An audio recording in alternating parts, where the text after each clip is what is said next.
that was the aspect of the of the book that I really wanted to come across, like really play on a world that never really was, or like let's start thinking ahead and make changes. First, I would just love to talk about, in terms of design, what it was like sort of balancing the dichotomy between a movie that's set in the future, but Yep. it's also taking place in this sort of very old rural area. What was that balance like? First of all, it's like the science fiction aspect of this movie. Like the script in the book. I first of all, I fell in love with the script, and with Garth as well. Uh, and for me, a good science fiction is always a way to talk about our human conditions. And in that case, it's the way that I read it, it was a story about a couple, a dysfunctional couple who are trying to like to find where they're at. Are they going to go for the status quo, or are they going to go their own ways? Are they going to go? It's about self-determination, and for me, the character of Junior, the not the AI, but the real Junior, that to mirror what he goes through, his personality. That farm is a farm. That house is something that has stayed in his family for like over 200 years, let's say. And for me, it was important to show that it's like a metaphor for where he is in life. So nothing. He's a bit a toxic male. Let's admit it. Yeah. And it's like just to show something that refuses to change, is anchored in the past. There's very, very little contemporary element in the in the production design of the rural elements. So it's surrounded by something that is in decay. Its refusal to change is basically means extinction, and it's death for the good. To be honest with you, if you don't change it, so it's someone who fails to adapt, and he's suffocating his love, the person who he loves. And early on in the discussion with Garth, we both had Wyeth as Andrew Wyeth as maybe the cornerstone of where we should start with this design, because we felt that his paintings represented like a rural, like a way of life that is just doesn't really exist. So I thought it was really good for that. Then, for the futuristic aspect of it, everything from the future comes through the character of Terrence, who represents the changes. And but we wanted to play it very subtly. So all these little gadgets, device, his car, I actually designed a car that we had built. Weta built it for us. And so all these strange elements become even stranger in a setting that hasn't changed. It's we could almost believe that we're in a period movie if you don't see those elements. And that's I think that was the fun for me, was the fun take on the story. Not try to be, the environment around that house. The environment obviously is in decay as well. So it's a metaphor for a changing world, which is not changing for the best.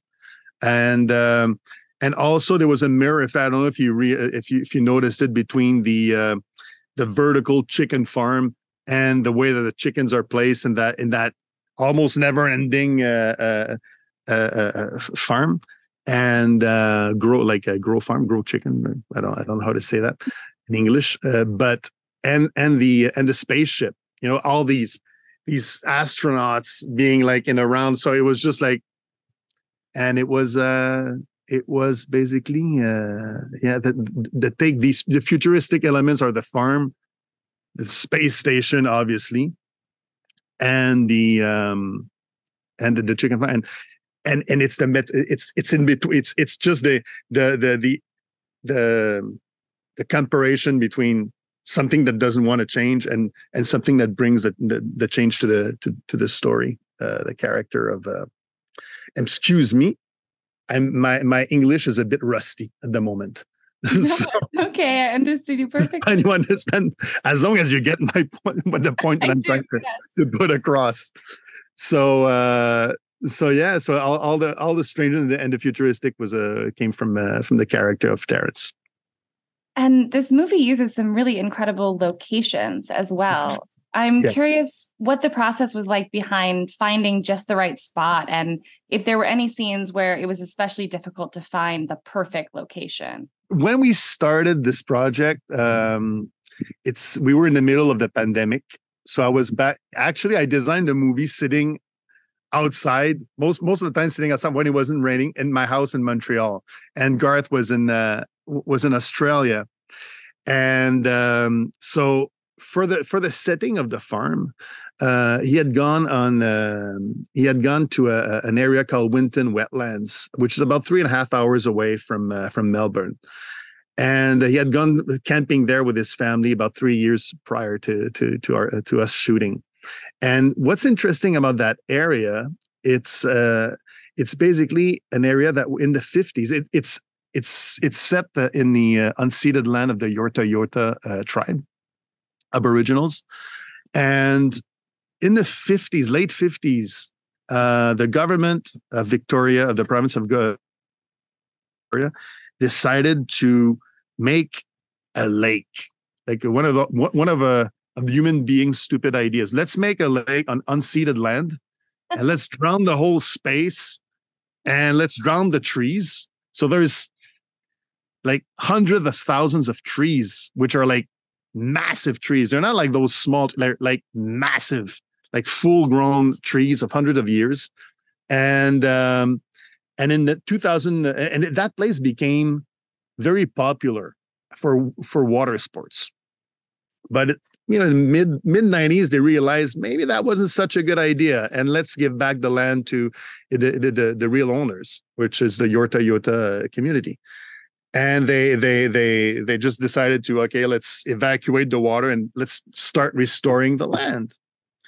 So this gives like this forest of, it's not petrified trees, but it's like these ghost image trees, which creates this